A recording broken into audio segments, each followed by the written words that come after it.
Okay, so just to set everybody up in the same restorative pose, beginning class, a bolster, 2 blocks for supporting the ramp.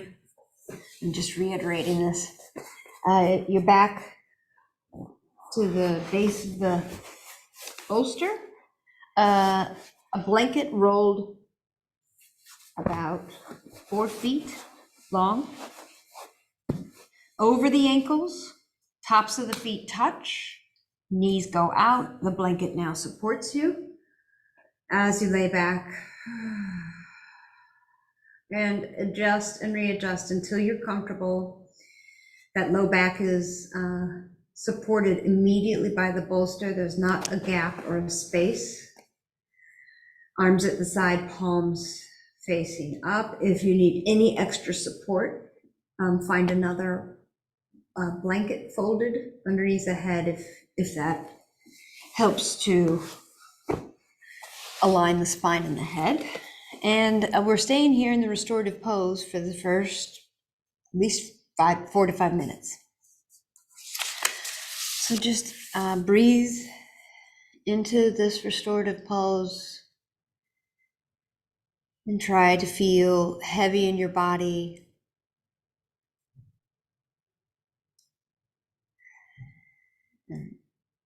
And really trusting the props beneath you. For this class, today we're going to focus on building postural muscles through yoga poses. The same focus we've had throughout this fall session. And as you keep relaxing more and more into your body, really handing your weight over to the props, releasing the weight of your body to the earth, and just letting the breath move through you at your own pace, I want to reiterate some of the things we've covered in the previous classes on posture. Just that recognition that postural work uses everything you got, from your toes up to your eyeballs. And the real hero, when you're talking about postural work, is the fascia, that connective tissue underneath your skin that is all one piece. The image or the analogy used is like a unitard. I really like that because it does give you the image of fabric stretching. And it really emphasizes that it's all one piece. And the other thing about the fascia is it distributes strain body-wide. So strain is anything from walking, from moving the skeleton, to picking something up heavy or rolling over in bed. Hey, you're fine. We're starting in a restorative pose, Supta Padangusthasana, and I have all the other props that you might need. I'm just reiterating some of the things we've already covered, so you're familiar with all this. The other thing essential when you're thinking about postural work is stability. It's stability first. Postural work stabilizes you, and it's always stability before mobility. And think about your feet, your ankles. Think about what's underneath when you're working with stability. And I think really the last thing I want to emphasize, so that this doesn't become a lecture, is length. When you're working with postural poses, you're emphasizing length over strength. So think about lengthening the muscles, lengthening what's short before you strengthen what's weak. And that is coming from Tom Myers, an anatomist who I'm doing a course with for yoga for posture. That's it. Good job. Brilliant. And just release into that. Breathe into this pose and let it open you up, right? It's helping open the hips. It's helping spread the ribs apart. It's helping open you horizontally, laterally across the torso. So receive that. posture. Backbends are a foundational pose in postural work, and backbends contract those back muscles and strengthen those back muscles by that virtue of that contraction, but they also encourage length from vertically from pubic bone to navel to sternum to collarbone, and horizontally, which is something we don't necessarily often think of. Pulling hip points apart, pulling ribs apart. That's what we're doing with this restorative pose. Pulling chest open. Your arms are drawing weight towards the earth, off to the side, palms up, opening the chest, opening, lengthening your posture, your pectoral muscles. So just receive that. Breathe into that. Sigh into that.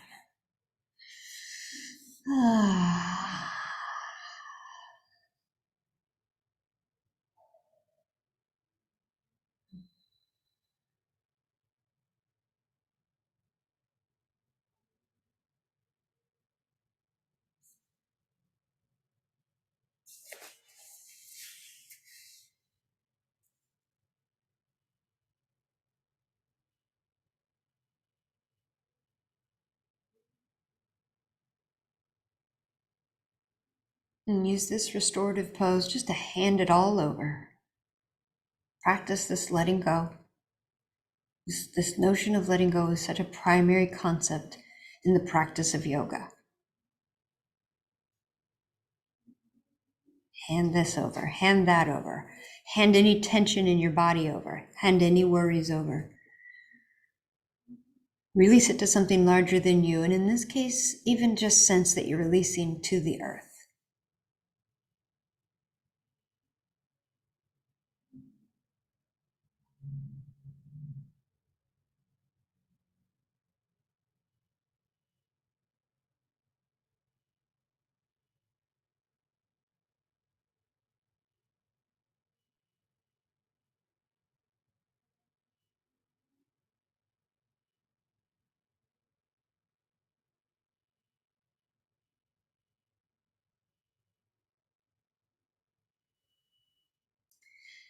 And now we will add in our centering here, keeping you in this restorative pose.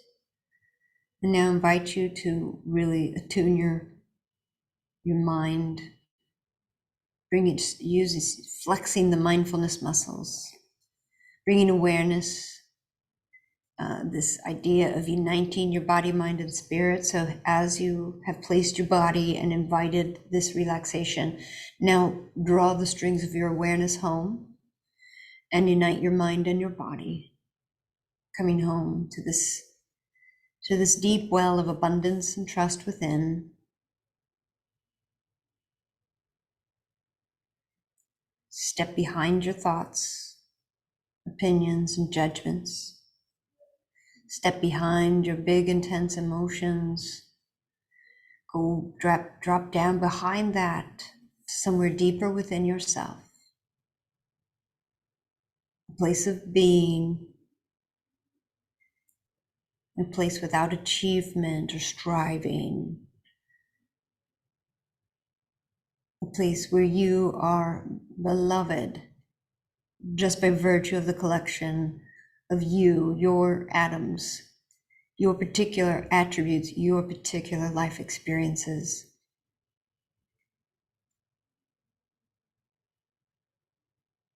A place where you dwell here and just appreciate and feel gratitude for life as it is at this moment, changing nothing. And to this place of presence, we will add a breath practice of pranayama.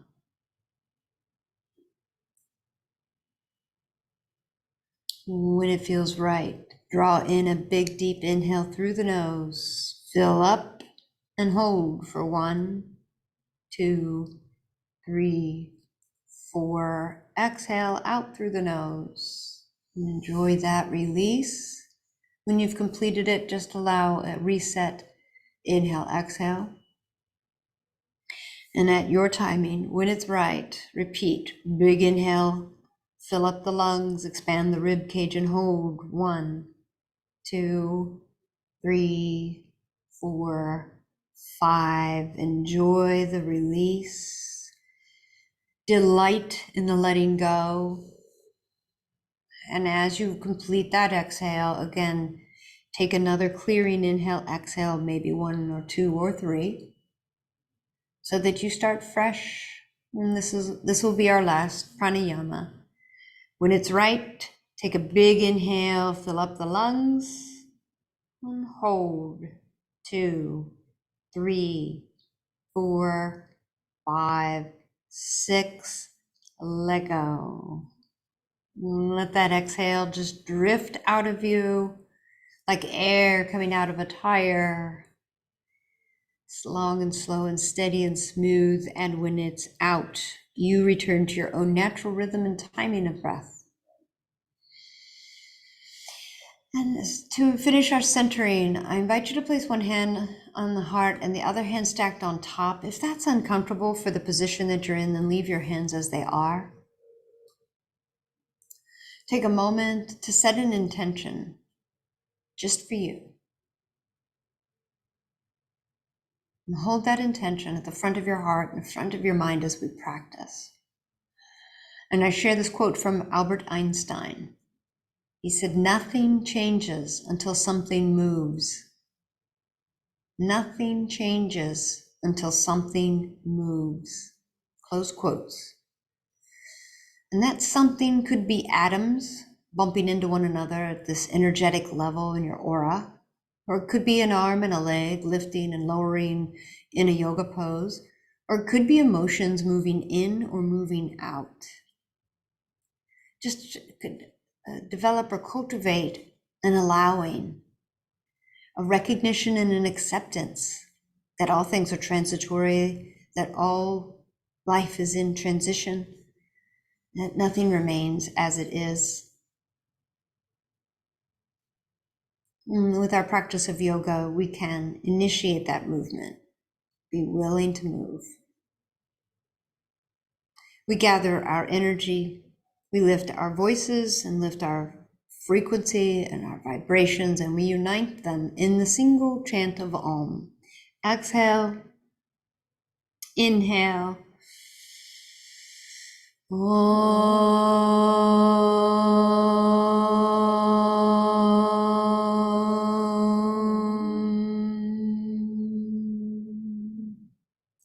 Take a clearing breath in, and as you exhale out, you can release the mudra. Hands frame your hips and be thoughtful. As you come out of this pose, start with pushing the blanket away from feet so that the knees are bent and feet are on the floor. And then engage your core and roll to one side and come to a seated position.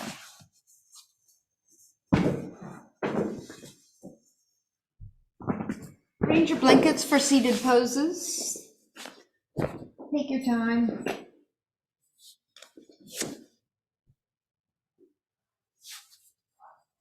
Unroll that cannoli.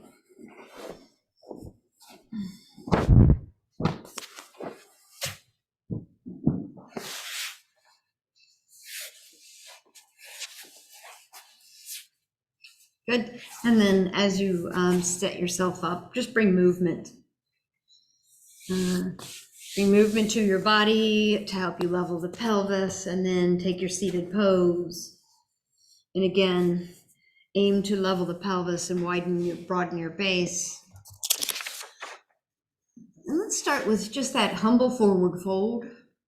When you set your pelvis level, bring fingertips in front of you and be gentle and tender and patient as you walk hands forward, and just invite awareness of short, tight muscles.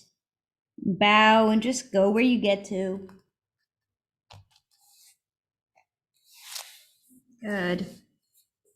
And then walk yourself back up and keep that level base. Let's begin. Let's begin with sun breaths, this ancient warm-up pose.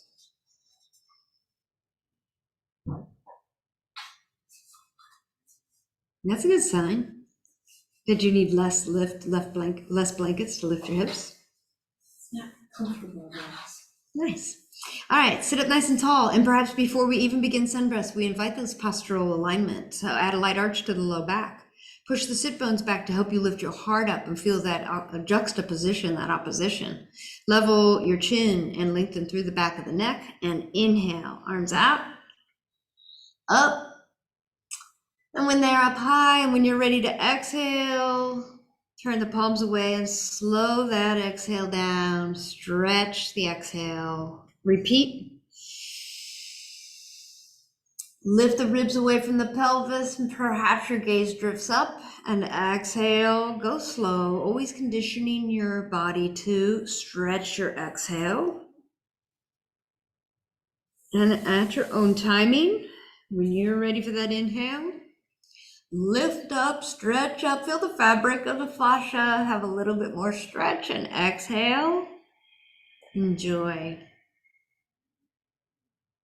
Float down. Slow the exhale. And when your arms are down, bring them in front of your body and inhale them up and overhead. Again, reach up, stretch up, lift ribs away from the pelvis, lift your gaze, and let the left hand touch the right palm and trace down until the right arm goes out wide right palm down, pull left hand across the chest to touch left shoulder, left elbow if lifted. This is archer pose. Let your chin drop slightly down, but keep your eyes right over your right middle finger. And then retrace. Left hand comes back across the chest, traces up the right arm and switch sides. Go slow, intentional, with precision like an archer. Open the chest, pull shoulder blades together, pull the belly in, rise up tall to enforce those postural elements and retrace. Come up, once is good, twice is better, go slow. Everyone at their own timing. Set up the archer, find an eye on the target, chin down, posture level, rising up, lifting up through the torso and trace back and up and switch. You are tracing up and with the flow of some meridians and then against the flow of other meridians, soothing some and agitating others for the purposes of beginning our practice. Retrace. To lift your energy, let the hands meet up overhead eventually and take them back for a baby back bend. And then hands in front of the body and they exhale, float down. As you release, enjoy that letting go. Let the hands rest at the heart and take an easy breath in with attention inward and an easy breath out. Good. And release and let go. And let's take the body into side bends and let this be progressively deeper. So the first one is light. Right hand touches the earth, left hand lifts up. And just check and see how this feels for the side body muscles. And then just lightly windmill yourself over to the other side. Not your deepest side bend, just a signal. And then let's repeat. Keep grounded through the hips, press down through both legs, and then stretch. And you might invite a longer diagonal line now from left hip to left shoulder to left fingertips. And then release and set up the other side. Stay grounded and then deepen or straighten that arm. So like a trajectory from your right hip through right shoulder, through right fingertips, your gaze could turn to look up or down.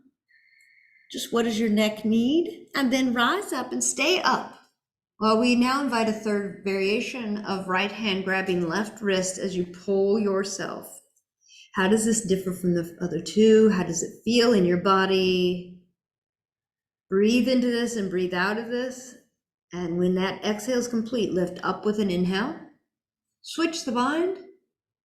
Take yourself to the left. Compare to the other side bends and then full breath in. Full breath out. On an inhale, lift up and let go. Go slow as you lower the arms. Floating, floating, floating down. And as those arms release and the breath completes, pause. Pause and turn inward. Check in, notice, shake shoulders, let go. Turn your head left and right. Good. And then we twist. Let's twist. Let's twist. And in postural work, less is more. So when you twist into length and aim to keep both sides of the body equally long. So from hips to shoulders, equally long. Traditionally in a twist, you would compress to the side that you twist towards. So maybe you're willing to try to twist less. So let's just start. Left hand on right knee and right hand goes behind your spine to support your upright spine.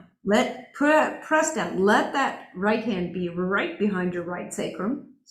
And as you inhale and draw up tall through the torso, pull the belly in and just see if you can emphasize equal length from right hip to right shoulder as you are already long from left hip to left shoulder.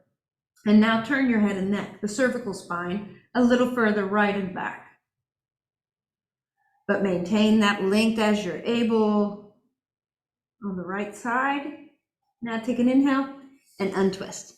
Rise up, lift up, and float down, or just release this effort and let go and compare in your mind's eye the length of each side body, and then set the twist up low. So right hand finds left knee, left hand gets placed right behind your left hip.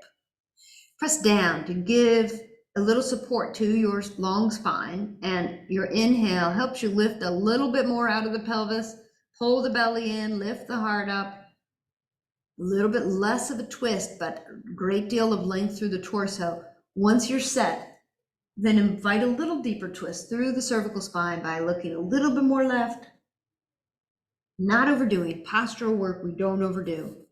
Keep breathing, imprinting this length in your twist.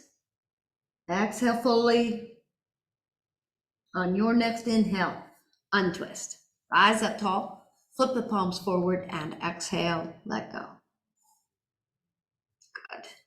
And then we're going to come into Janu Shirsasana, so untuck your legs and grab your strap. We're going to use a strap to bind to try to prevent the chest from collapsing. So scooch forward towards the rolled edges of your blankets if you're using them. Right leg long, left knee bent. So for me, this hip is tight, and I'm going to use something underneath it to give it something to press into. I'm using a bolster. You could use blankets, or you might have good hip flexibility, but you need to press down.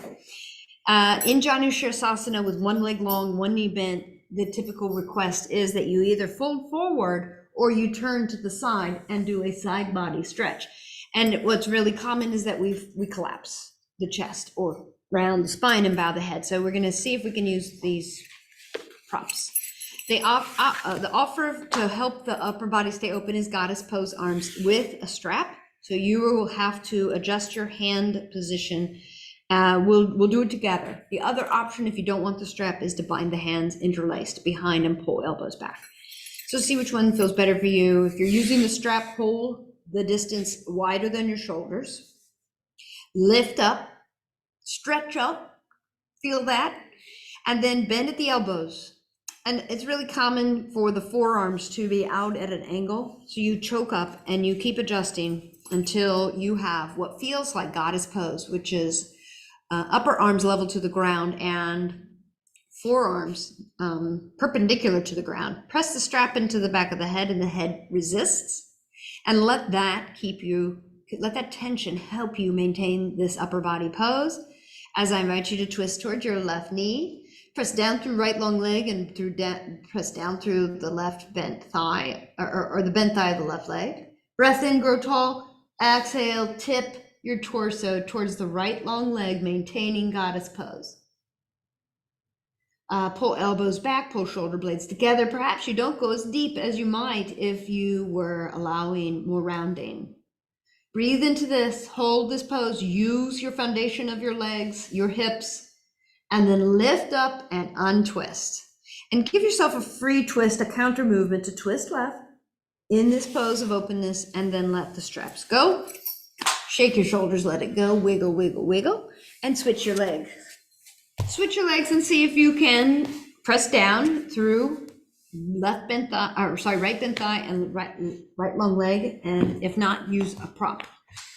And then you might switch and you might try this one, interlaced hands instead of the strap, or the goddess pose with a strap, or you might try to avoid collapsing in the chest or curling in the chest and use no strap, use no prop.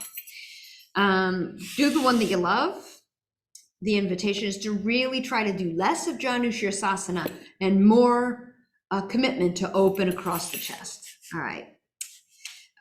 Pull the prop into the position if you're using a strap or hands.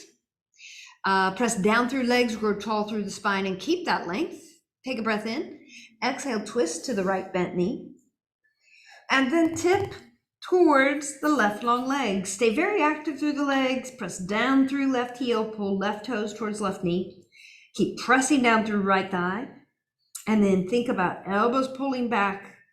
Think about an open chest and then that side bend. Lift up, untwist, take a free twist to the left. See where you get to. As you come back to face forward, let the strap go and shake out. Wiggle out, bend, curl, gravity, let the hands wibble and wave with fingers rolling. And then set the strap aside and come into table pose. Blanket under knees. And yes, props to support knees if there's any pain. Take time to do freestyle movement, anything you like. Anything you like might mean child's pose. It's November. It's coming towards the end of the year. We're coming into holiday seasons. So if you need to come into child's pose and take that rest and power up your battery, then do that. If you find other movement is helpful, yogic or non-yogic, get creative.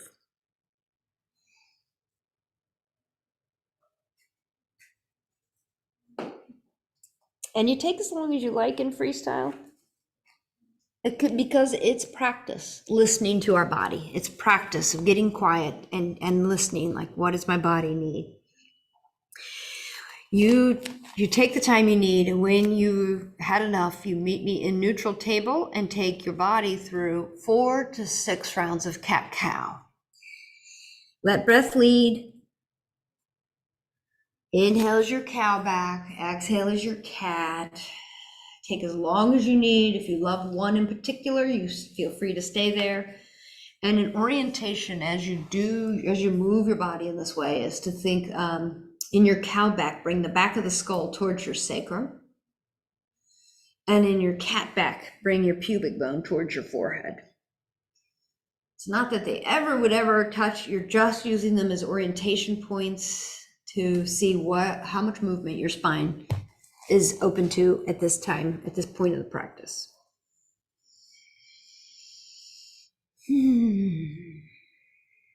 When you've had your fill, take your time. Take the number of repetitions that you love. When you've had your fill, we'll meet a neutral table.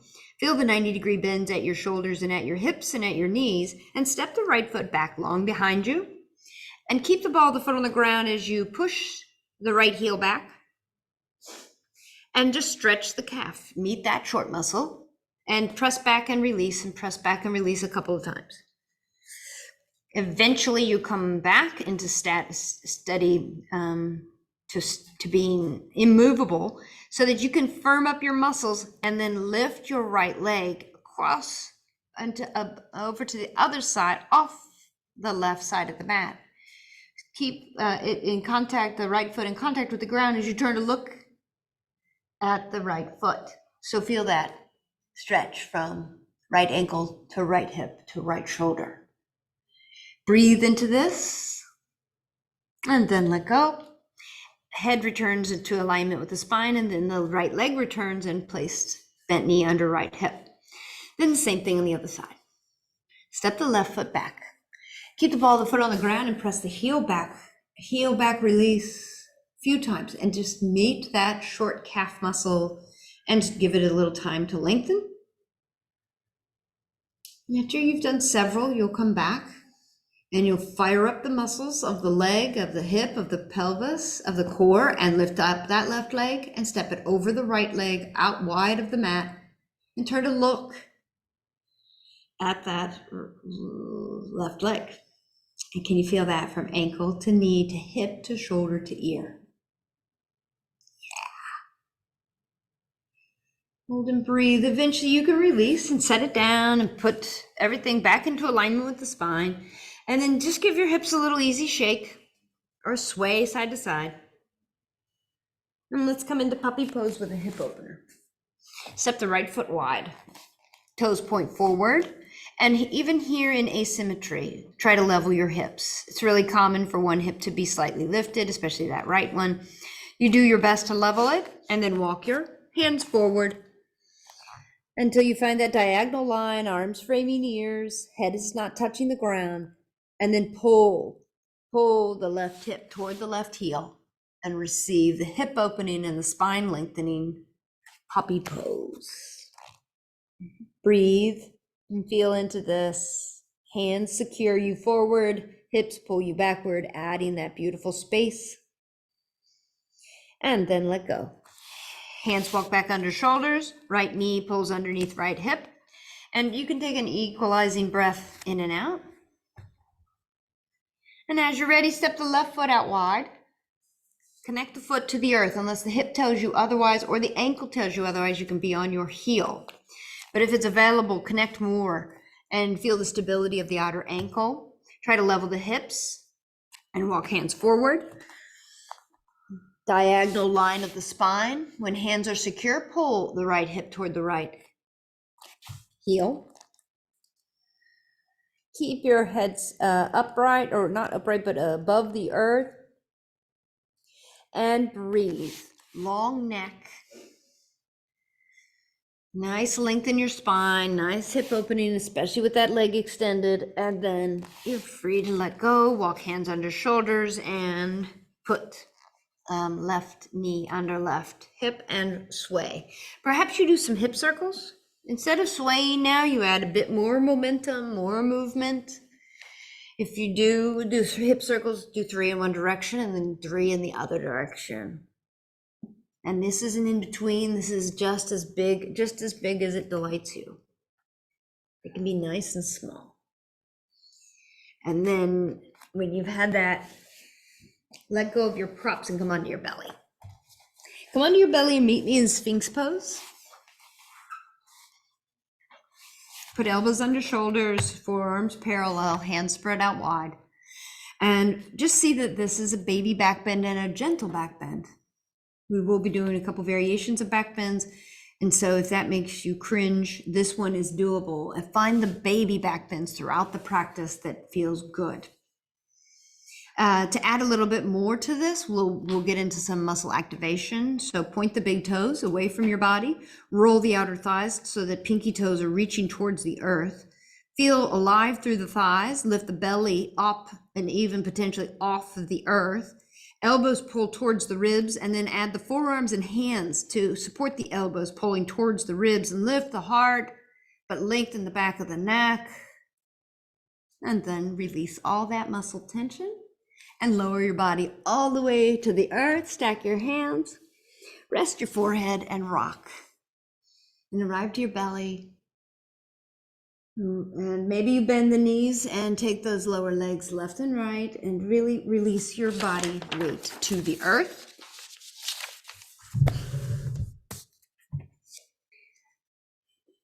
And then eventually you lift the head up and place hands at your heart. We're going to do 2 baby cobras. And then we're going to do a 3rd variation of cobra. But first, let the very first baby cobra be light. So just find your foundation, tops of the feet on the earth, and hug the arms to the torso. And inhale, lift your shoulders, neck, and head. Just a greeting, just a flyby, not too long, not too hard, let go. Keep your arms in this position, but rest your forehead down and let all muscular effort go. An easy clearing breath in and out. And then we'll repeat with a little bit more emphasis on a couple postural points. So lift your head from the earth, but not yet in the pose. Start with your big toes, point them away. Turn the thighs out so that the pinky toes reach towards the earth. They don't have to touch. Lengthen, like lift your ribs out of your pelvis forward, and then imagine a string of sorts on your sternum, helping lift your sternum up. And that should help pull shoulder blades together and down your back, pull elbows in. This is your baby cobra. Keep the elbows bent. Draw the heels of the palms back to help you, and then let go. Let go, rest. Change the shape of your arms. Feel free to rest on one cheek. Let go, rock your hips. Feel free to do the windshield wipers. Let your in-between serve you, and let them be like a chalkboard, an eraser on a chalkboard that just lets the tension get erased. The third cobra variation is going to be involving lifting your upper body in baby cobra and lifting your legs up from the earth like half locust. So see what happens when you're invited to do this. Let the back do the work. Hands frame the heart, elbows frame the torso. Look alive through the legs. First, begin by lifting the upper body and finding baby cobra. Pull back through the heels of the palms, pull back through elbows and shoulder blades, and then either lift one leg, and if that's okay, you might try the second leg, or you might alternate legs at a time, but keep pulling in towards your pelvis. Heels of the palms pull towards the pelvis. The legs lift up and your glutes pull in towards the pelvis. Stay up, breathe, strengthen, lengthen, and then let go. Let go, rest. Release your arms. Find a rest pose for everything. You might turn, if you're on your cheek, you might turn to the opposite cheek. Let the arms be at ease and have no effort. Rock your hips just to remind those muscles to let go. And just take this as your rest. And one more beautiful breath here. Letting the breath restore you and reset you and lower your heart rate. When you finished your exhale, we will bring hands to frame the heart, toes tuck, press up to table, and from table we'll transition to standing. You might use this as an opportunity to lift hips and come through downward facing dog. If you've chosen to transition through downward facing dog, then warm up joints, maybe walk the dog. You'll know what your body likes. Maybe both knees bend and lengthen. Perhaps the hips sway. Perhaps you nod your head yes or no. Take time to transition. And eventually we'll bend knees, walk feet to hands and hands to feet. And just arrive here in your forward fold, add a little bend to the knees and let the head shake yes. Let it go, let it be heavy. Head shake no. Let go of that rigid neck. Let this passive forward fold help you let go and lengthen. Feel free to take the whole body in a sway. Grab opposite elbows. Just let go here. And eventually release hands from the elbows, bring hands to frame the hips, elbows point up, and use your powerful legs. Perhaps you add a bend to them, like a spring you lengthen. When you're upright, let the arms sweep up. Hands can meet. Maybe you take the hands slightly back for that baby back bend, and then hands are in front of the body and come down the midline. And as you come to standing, you release the mudra and give everything a little shake. We're upright. Okay, and now something fun. This next thing is from Energy Medicine Yoga, and it's about 8 poses. So see how it feels. Let yourself be led through it and compare how you feel at the beginning and how you feel at the end. It takes about 5 to 7 minutes. 2 fingers meet the thumbs. Find where your collarbones almost meet. Come down an inch and over an inch and begin to tap. And the tapping is intended to be vigorous, like a thump, like a Tarzan, unless it's tender, then you would circle. And your job is to remember, breathe in through the nose, breathe out through the mouth. You can alternate or do them simultaneous. It's your choice, but know that you're tapping the kidney meridian, waking up the command and control center of all your energetic meridians. All right, one hand now finds the center of the breastbone, about 6 inches long. You find the center and tap here, maybe with all 4 fingers. Breathe in through the nose, out through an open mouth. Clear, stagnant energy. This is an immune boost, tapping the thymus gland. All right, and then third tapping is the upper ribs, about 4 inches down from the armpits, about the end of the bottom of the bra line for women. Tap here vigorously with the thumb, or circle if it's tender, or it could be slightly lower if shoulders are tight. Breathe in through the nose. Breathe out through an open mouth. You're allowing a bigger pipe to release stagnant energy. Good. And this point here is about metabolism, digestion, assimilation, integration.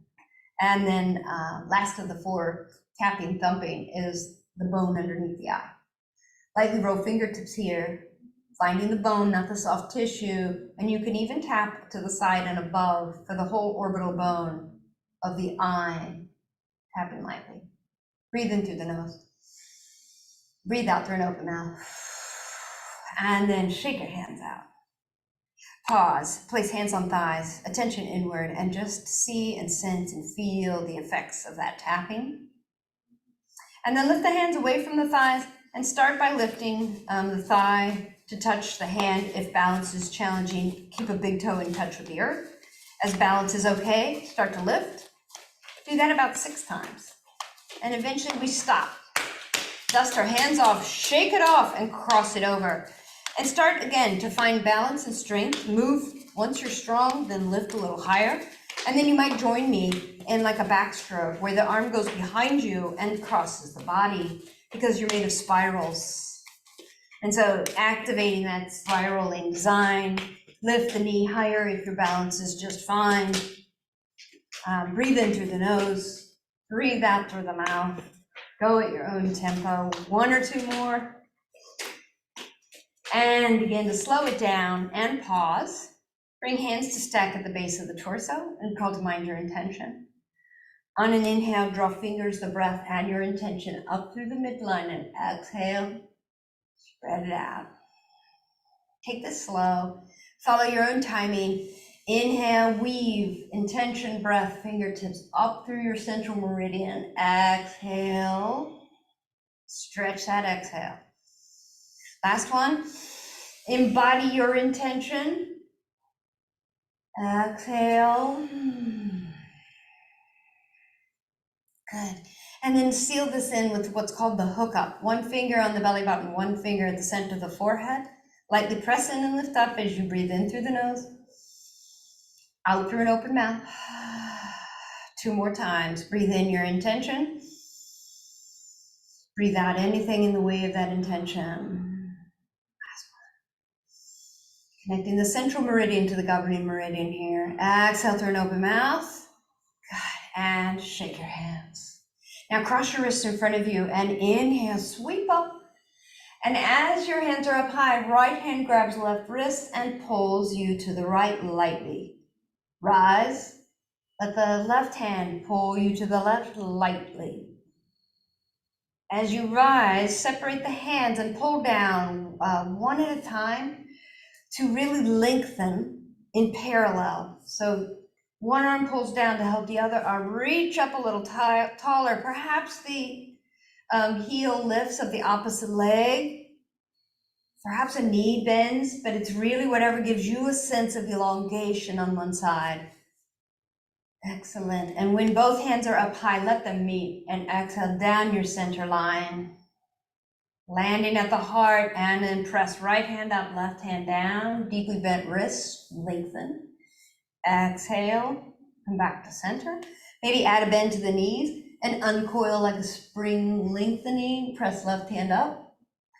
Exhale, first side, inhale, pull up. You might add that little bit of spiral by dragging your right wrist right.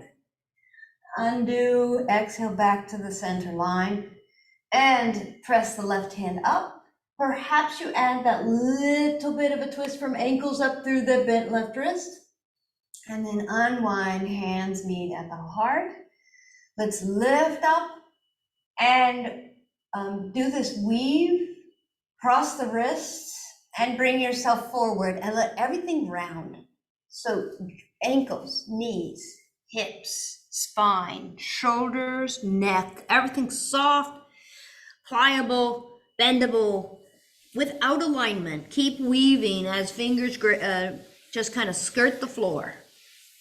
Cross the wrists, make this figure eight, and then prepare to rise. Good bend in the knees. Do the Celtic weave back up. Slowly crossing the wrists, making your design. As you rise up, perhaps the hands go slightly behind the head for that baby back bend, and then Celtic weave to your hips. Good. Step wide. Heels in, toes out, about the width of your mat. Bend at the knees, hinge at the hips, and push the tailbone back like you're a third base umpire with fingers pointing towards the inner thighs. Be long through the spine, pull the belly in, be broad across the chest, and then join me as right shoulder dips down towards the center of the knees, and you look left and hold for 3 breaths. Feel this lengthen your spine, feel this twist, and encourage it. Space. Finish your exhale, and then inhale back to center. Feel long and maintain this and commit to not collapsing in the chest. As you breathe in, exhale. Bend in the elbows, drop left shoulder towards the center of the knees, look to the right shoulder. You'll find just the right amount of forward fold and just the right amount of twist, so you can stay for 3 breaths here. Making space. Postural work is about making space, lengthening so that you have more room to breathe. Finish your exhale at your timing and release forward. Maintain this, lengthen your spine in this forward fold as you heel toe your feet, so that now feet are underneath hips and you find chair pose. Push hips back farther than knees go forward and lift arms, perhaps to shoulder height, perhaps to frame ears, perhaps the arms are not involved at all and you're focused on core and quads. Open the chest, broaden across the chest. One more breath, strain the quads, and then press down through heels and inhale, rise.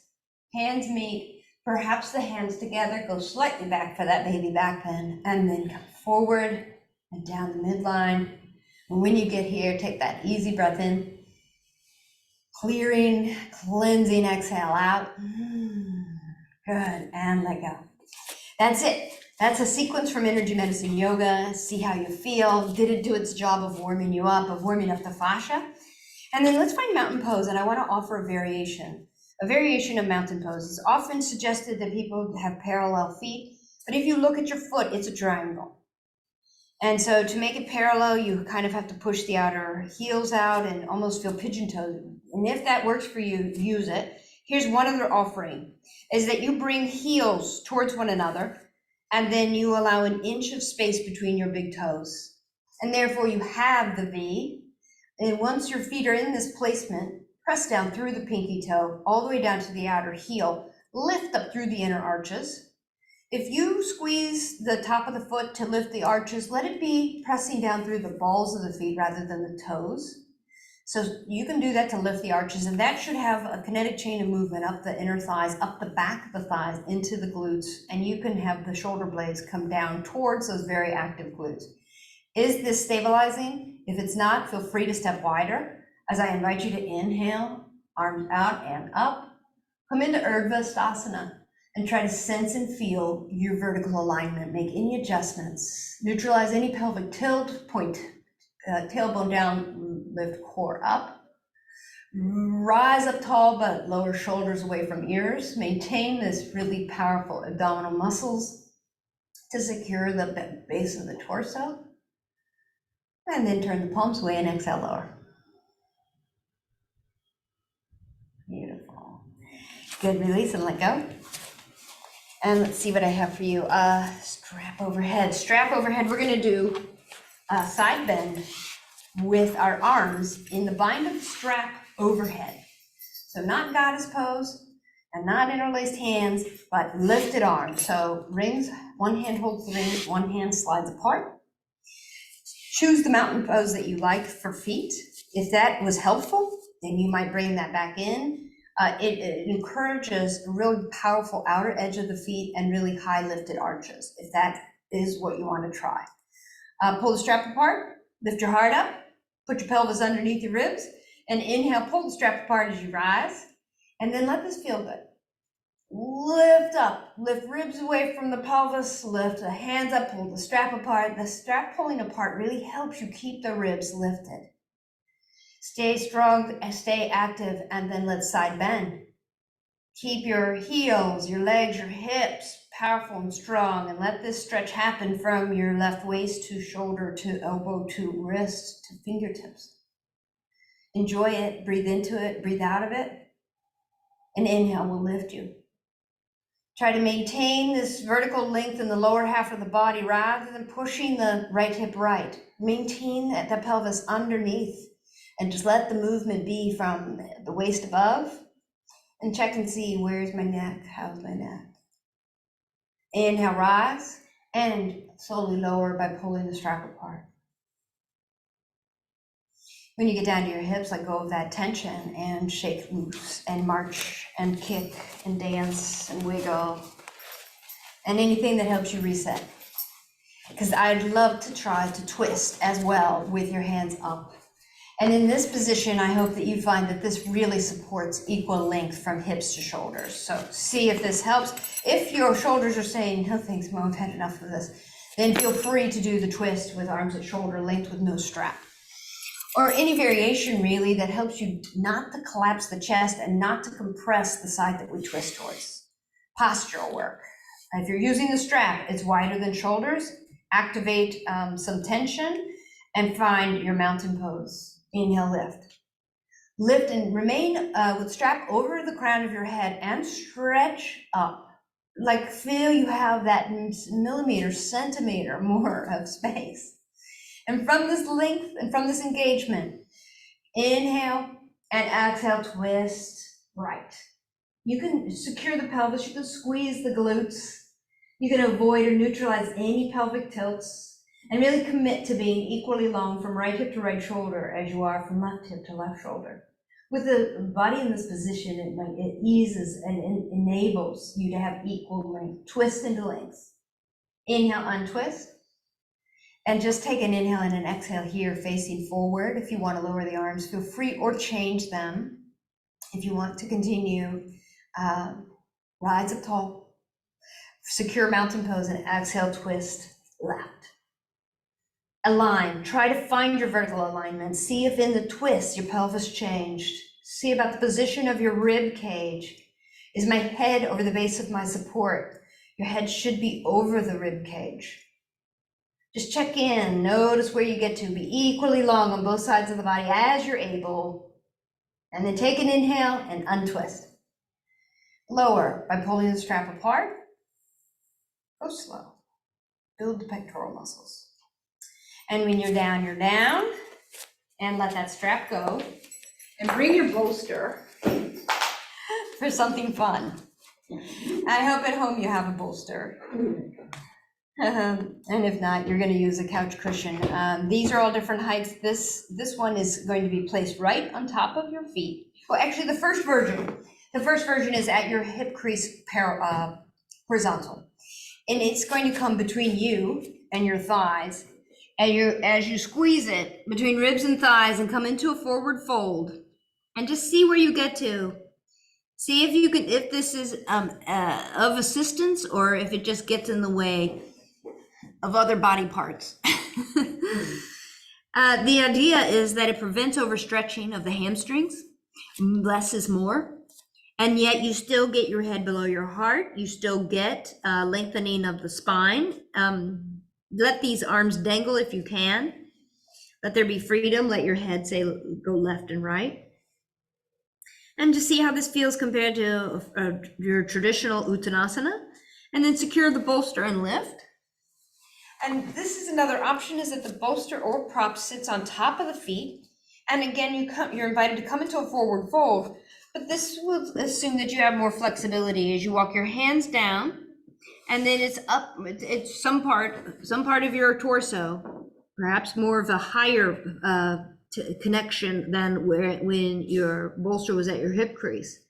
And you use the bolster for support or not. Your hands can certainly come down, touch the bolster or touch the earth, and just see if this helps prevent you from overdoing your forward fold. And then we rise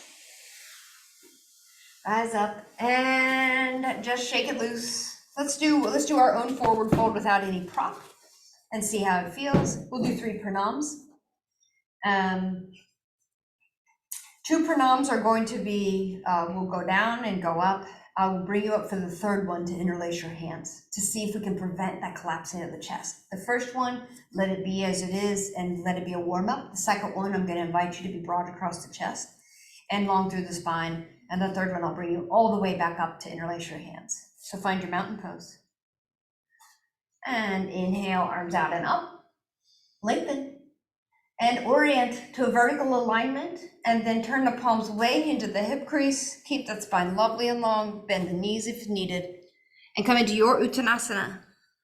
It's your first one, don't have to go too deep. Inhale, lift up halfway out so that you can lengthen the legs, spine, arms and neck. Pull belly to spine, be active. Then bend the knees slightly and lower ribs towards thighs. Uttanasana. Doesn't have to be the fullest form. Inhale, lift out so that you can lengthen the legs and find the fullest extension of your legs with a lifted spine. Pull belly to spine, reach the crown of your head forward. Now add a bend in the knees and we rise. Rise all the way up. Lift up, lengthen. Hands stretch up, interlace above you. Chin is level, bring hands behind the head. And let's see if this bind helps us keep broad through the chest. Breath in. Exhale, your knees might bend. You hinge at the hips. The spine is like a drawbridge. You're lowering slowly. You go to where you get to. Still keep those elbows out wide. Keep the neck long. Keep the chest broad. Your knees might bend deeper now for you to bring the torso towards the thighs. Lift up halfway till you can straighten your legs and see where your spine is. Feel how much effort this is. And then a light bend in the knees and lift all the way up. Different, isn't it? When you're upright, put the pelvis underneath you, then release the arms.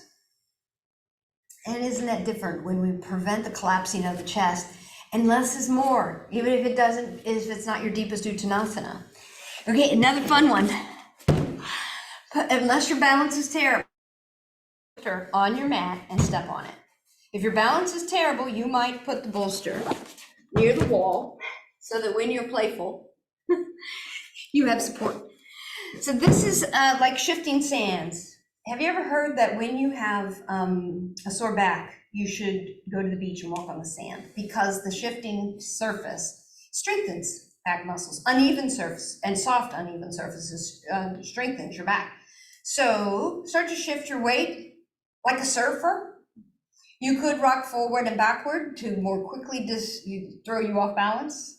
It's not that you're looking to fall off the bolster, you're looking to challenge and see weight shift. What was the learning? You have optimal force distribution in your body and you have it at best operation when you're asymmetrical.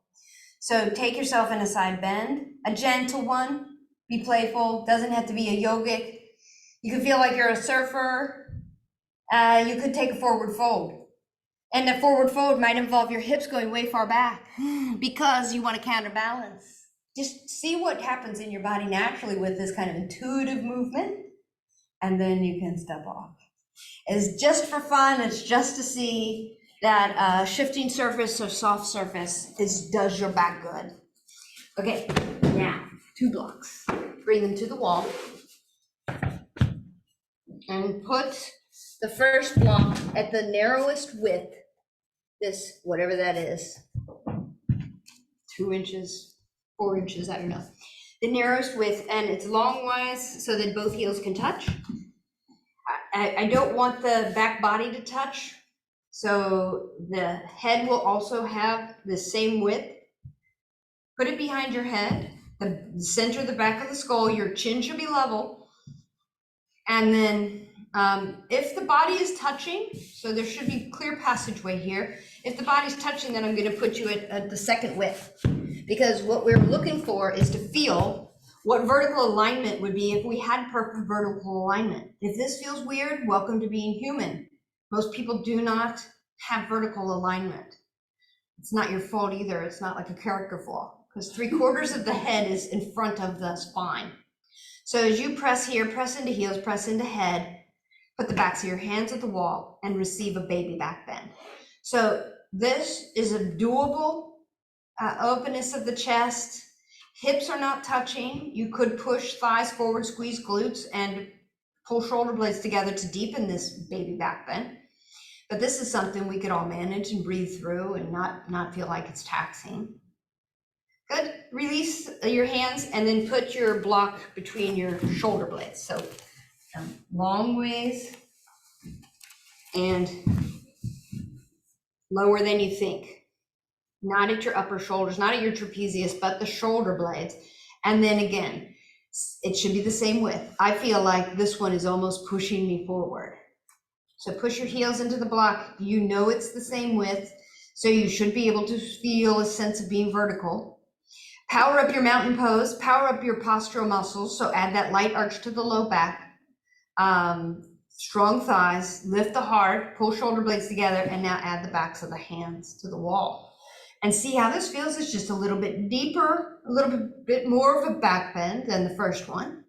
Keep all that mountain pose and all that postural engagement, firm up the thighs, and perhaps you see about taking the head back. So in taking the head back, if it hurts or if it changes your spine, then don't overdo. It's not necessary to have the back bend extend into the cervical spine. The most important part is the thoracic spine, but it really starts down at the tailbone. Squeeze the glutes, lift ribs away from the pelvis, and deepen your back bend by pulling shoulder blades together, and just see where you get to. It's not something you would hold for more than a minute. And then let go. Let go. You could deepen this for a different practice at home, which just gets more. The more the space, the deeper the back bend. I'm not going to do that here, but it's something you could experiment with. Okay, and then we're at the wall. You may choose to use it. We're going to do eagle pose. Eagle pose for our balance pose, which is the curly whirly, the tucked and wrapped around. So you might start with your sacrum at the wall and a foot on a block, or you might say, no thanks, Mo, I'm going to go free form, and I'm going to just, not whether you use a block or not. But wherever the case is, it's a good idea to start with support and then release your support. It's your choice. Start with mountain pose, whether at the wall or away from the wall. If you're using the wall, Lord, you might want to turn your back to the wall. And then it's your sacrum that you press off of. I don't know if you like the block on the other side of the foot, but if you're at the wall, your heels are about 6 to 8 inches away from the wall to allow you to bend the knees and keep them bent, because that's part of the work is the quads and the core. So block outside the right foot, possibly. Bend the knees and let your sacrum rest on the wall, possibly. Shift your weight to the right and sweep left leg over right and hug legs together. Before we add any arms, keep hips active, keep legs bent, and tap your support away. Maybe that ball of the foot, maybe big toe is the only remaining touch. You might even tuck the toes underneath while we are not using arms. And if you fall out, you fall out, come back. When you're ready, we add arms. Keep the lower body as is. Keep very active through the low body. Set your eyeballs on the spot on the ground. Now, left arm comes underneath right arm. Cross at the elbows. Pull the backs of the hands together. Tuck. Bind the hands if you're able, or just pull the hands towards one another. Set your eyes to look past your forearms. And then you may lift elbows. You may lift the left foot off the block. You might have it already tucked behind your calf. Any wobbling is you strengthening. Try to feel the postural length of the torso as you work here. Keep breathing. Eventually, you're going to unwind. Slowly unwind, unhook, unspiral, and step wide. And let go. And when you let go, perhaps you find this in between of lunge, this slowly shifting, returning weight to distributed between two legs. Or you march, or you twist, or you dance, or you do whatever you do. And then the second side, you might consider support or no support. And see what happens. That's how we do it. Experiment, all movement. This is a quote from Tom Myers. All movement begins with experimentation. What works gets repeated as gesture. Gesture needs a habit to support it. Habit becomes posture, and posture becomes structure. And good news is that can go the other way to unwind misalignment, to relay good alignment. Mountain pose. Bend the knees. Shift the weight to the left. Right leg sweeps over, left leg hug. Hug, and before you add any arms, the arms are any which way that stabilize you. I invite you to tap away from the block, tuck the foot, just challenge. If you're at the wall, press away from the wall or tap back on it. Once you're steady, you can put the foot back on the block if you're using it and cross arms so right arm is underneath left arm. Bend at the elbows, backs of the hands towards one another. Take a bind. Feel the posture elements. Lift the ribs away from your pelvis. There's a light arch to the low back. Your heart is lifting despite all of this pulling into the midline. Look at your eyes, set them on a spot past your forearms. Hug into the midline. Come away from the block support. And eventually unwind, unspiral, step wide. Don't step on any props. And let go, let go, let go, let go. Wiggle, wiggle, wiggle. Twist, twist, twist. Let go, let go, let go. Perhaps a hula hoop. And have fun. Let this movement be fun. Let's not take these poses so seriously. They're meant to help us. They're meant to bring us into our strength, not into any kind of judging or critical mind. Shake loose. And let's do our lateral poses. So if you're in the studio, face the center of the studio. And in these poses, we will do all three lateral poses: triangle, extended side angle to warrior two. Try to commit to having equal length. So they all involve a twist of some sort of the torso. So try to keep equally long from hip to shoulder. Step wide, feet parallel. Feel the stability of your feet and the stability of your outer ankles. Commit to that to allow you to take your upper body in different positions. Turn the right foot to 90 degrees, bend the knee, straighten the leg. Check and see that this is the right position so that you don't have to move your feet, because I'm taking you through all three poses on one side. So is that the position for your warrior two? For me, I want to move my back foot back and lower my hips and come into that 90-degree bend at your front knee. All right, we'll start with triangle pose. Triangle pose, aim to keep the length. So perhaps the hand does not go as deep. Inhale, lift your arms up through the center line and maintain that head, heart, pelvis alignment. Release the arms out wide like a windmill and tilt the windmill towards the right long leg. And maybe you're willing to start with your hand at your knee. You could bring that left hand to your hip and point the elbow back and invite the twist to deepen and commit to stretching from left hip to left shoulder while you're here. You could even look up and then extend that top arm up if it's in your practice. And maybe you'll come along with me in dialing the arm towards the ear for a stretch and a lovely length through the left side of the body, and then lowering that arm to your hip, but keeping long through the torso despite where the arm is. Come on back up, lift that up to 12 o'clock. And now we're gonna change into extended side angle. So add a bend to that front knee, lower right forearm to right thigh.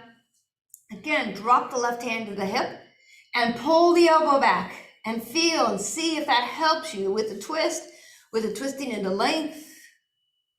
And then you can add that arm directly over the left ear. You might look up, you might look forward, you might look down. And now windmill yourself up with postural muscles and find your warrior two and check as your head over your heart, over your pelvis. Readjust, realign until you really feel that commitment. Easily now find equal length from hips to shoulders. And where's the twist now, but in your cervical spine? Looking over your right middle finger, perhaps you lower the chin like the archer. Being more precise with the position of each part of your body. Take a breath in, release. Front leg straightens, feet come parallel. Let's take a break and heel toe, heel toe, heel toe. And after that asymmetry, let's bring in chair pose for symmetry. Inhale, arms up, stretch up. Exhale, bend your knees and push your hips back. And hold. Feel the muscles, feel the alignment of your spine. Breathe here, lengthen here.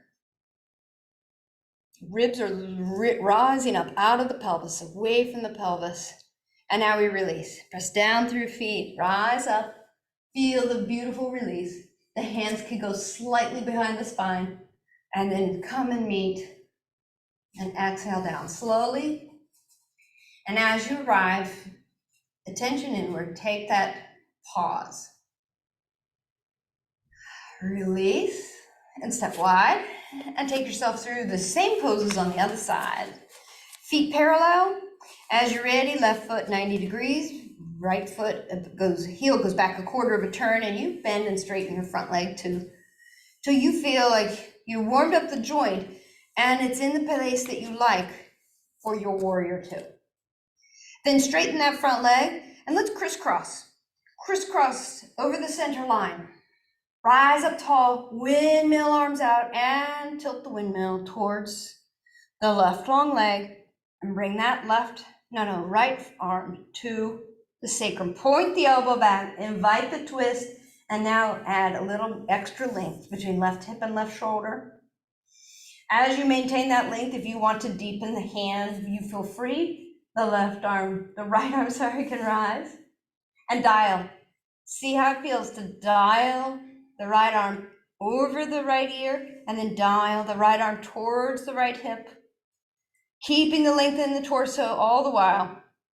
Eventually, we transition to extended side angle. Bend the front knee, palm up. Check in with your hip and make a diagonal line. And then maybe you point that right elbow back, and perhaps you extend, lengthen. Breathe here. Feel the lines of your body, feel the length that you're inviting in. Try to feel into postural elements of this pose as opposed to some of the other emphasis that we put in different practices. And now postural muscles windmill you up, find warrior two, and align with your central head, heart, pelvis. Pull shoulder blades together, open this front body. Sink the hips. Maybe the chin slightly tips down like the archer, getting more precise with the target in front of the left middle finger. Nice, beautiful. Breath in. And exhale, arms lower, legs straighten, feet parallel, heel toe, heel toe, heel toe. And for our symmetrical pose, inhale, rise, reach up, look up, Urdhva Sthasana. Find your vertical alignment. Check in. Is there any pelvic tilt? Can you neutralize it? Feel the rib cage, feel your head over the rib cage, and then let the hands meet, take them slightly back, and then bring them forward and bring them down. Land, rest, pause, turn inward, breathe, reset. And when you're ready, you give everything a little wiggle and a shake, and a jiggle and a pump. Maybe we all do heel pumps. Lift and lower the heels, shake everything out. And I'd love to do standing twist. How are we doing on time? I'd love to do the standing twist. And even if in doing a standing twist, you have the capacity or the flexibility to touch your ankle, I'm going to invite you to do less. Do less and not collapse the chest. And perhaps we use the strap to help prevent us from the curl in the round. So maybe you make a stack. This is what we're aiming to touch. And if you want to bypass it and you have flexibility and you want to go deeper, you do that. If you're going to use the strap, you take it behind and underneath your armpits and you pull it wide and you get only go, if it's slack, it's not going to do anything. So you pull it till there's tension.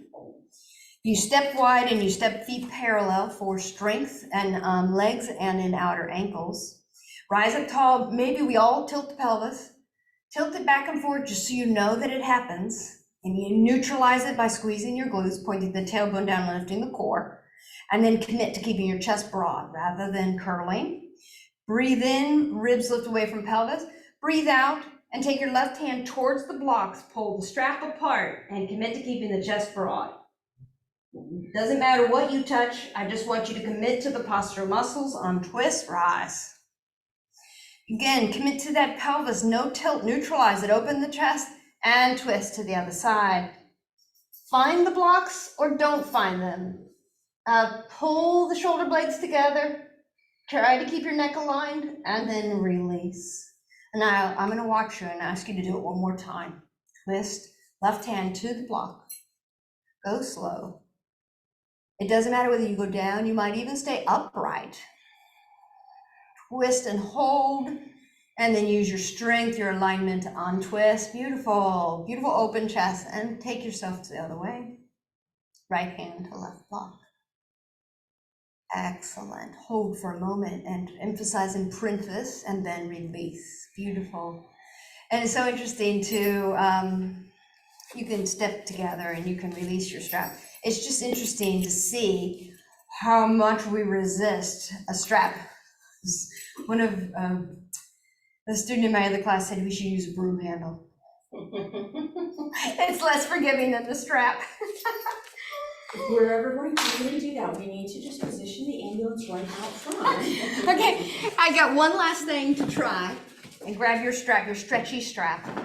If you don't have one of these at home, then you just pass and you get yourself onto the ground and start your supine poses. So put the bottom of a blue or red strap, and so in front of your right foot, but step your left foot on the strap, okay?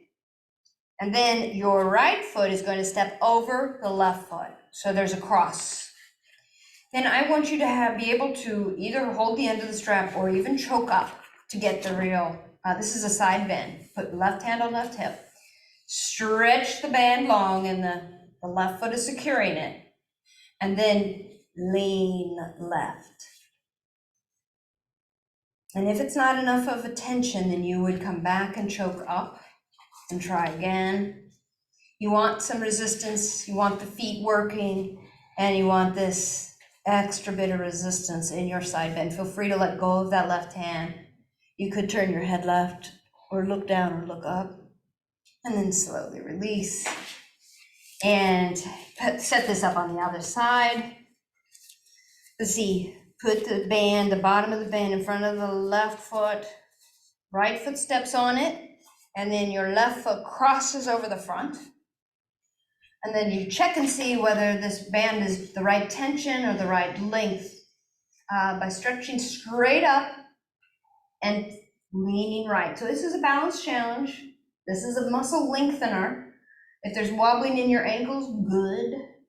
Just enjoy this. Go take it where you want. If you needed more tension, then you would roll it once and deepen the tension. And you might, as you're in the side bend, you might turn your head down or look up, or if that challenges your balance too much. Good. Come away and let it go and bring yourself to the earth.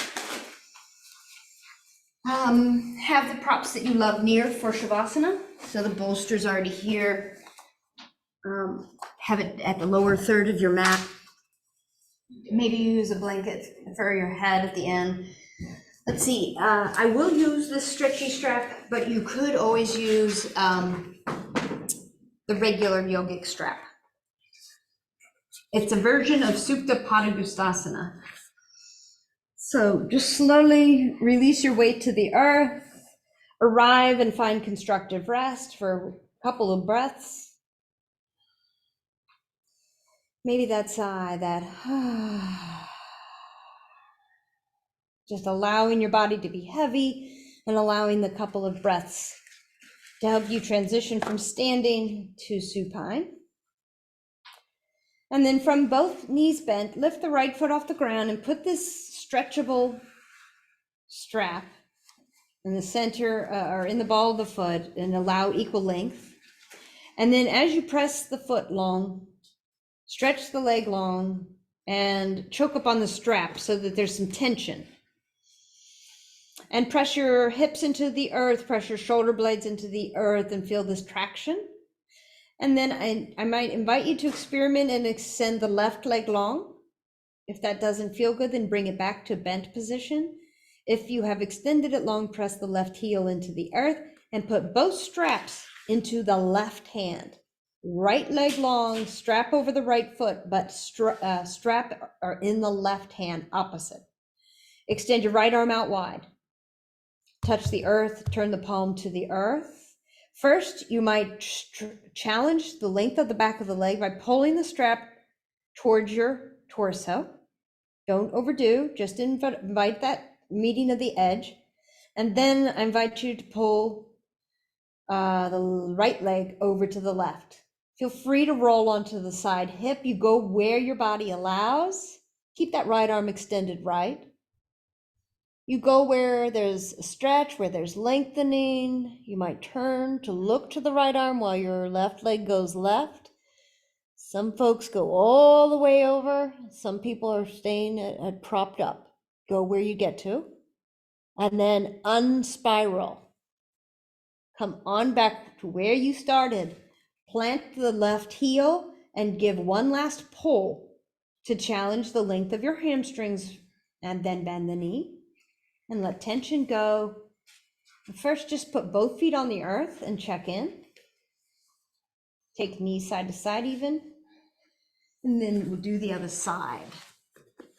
Lift the left foot. Put the strap on the ball of the left foot and choke up on the strap so arms are long and you have equal tension.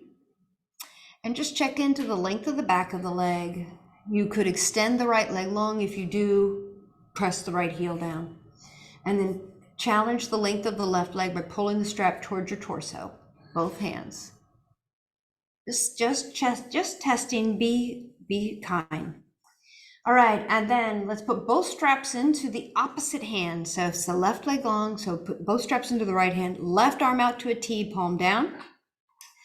And you might just give a pull to have this diagonal stretch now, pull towards the torso, and then eventually you pull it across, left leg across to the right side, go where you get to. Experiment.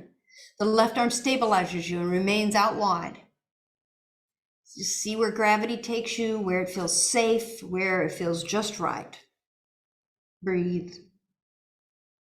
And then use your muscles to unspiral. Bring yourself back up to where you started and give that leg the strap one last pull, and then bend the knee and release the strap and come to constructive rest. You might take the feet as wide as the mat and let the knees lean in on one another and your arms at your side and palms up.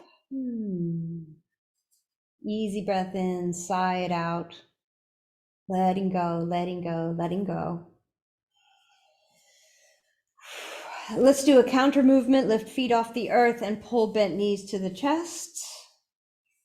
Feel free to rock side to side.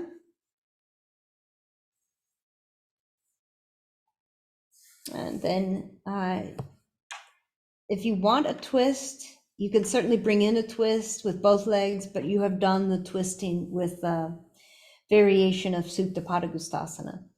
So if there's any more movement you would like, please grant the wish. Give your body that desired movement. And then begin to unfurl, unwind, and let your limbs move away from the midline. So arms at your side, or out to a T, or even up overhead. Find the place, experiment till you know, and then heels walk to opposite corners of the mat. Perhaps the bolsters underneath your knees. This is your Shavasana.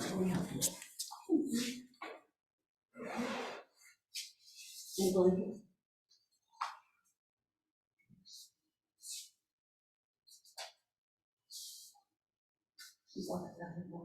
Yeah. Just set all the conditions to help you let go.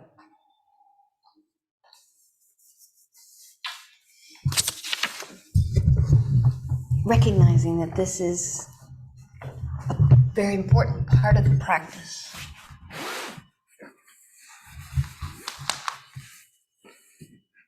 The surrender.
And as you hear the sound of the bell, invite a deeper breath in.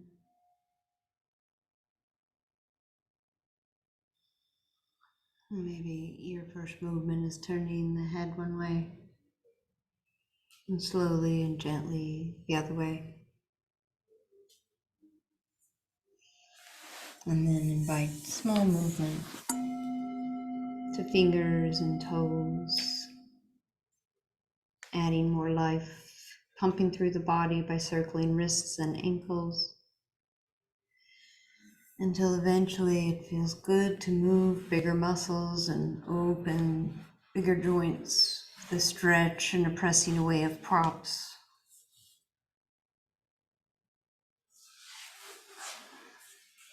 Begin to make your transition to seated. Go slow, use as little muscular effort as possible. Perhaps bending the knees and rolling to one side and pausing there. Take at least one full breath cycle to imprint the practice upon your body, mind, and spirit.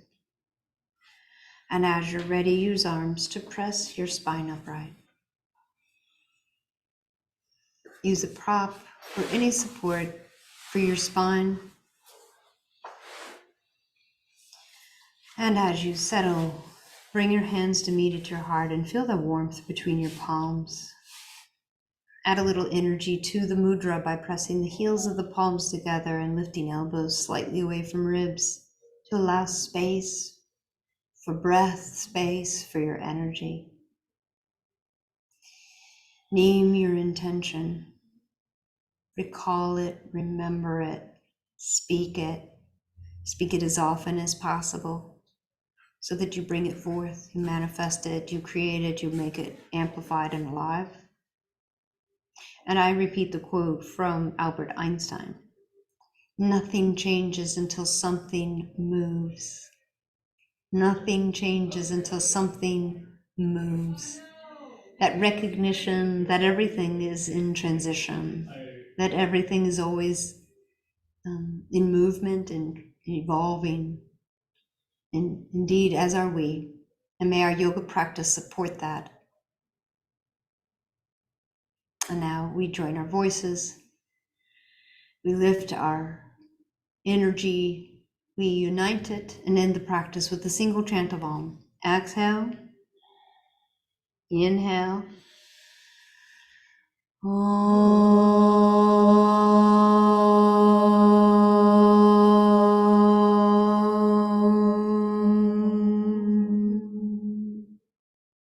A clearing breath in and out.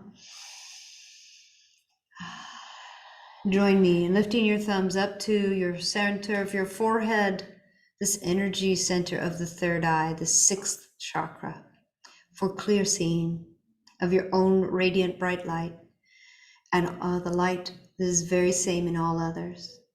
Namaste. Namaste.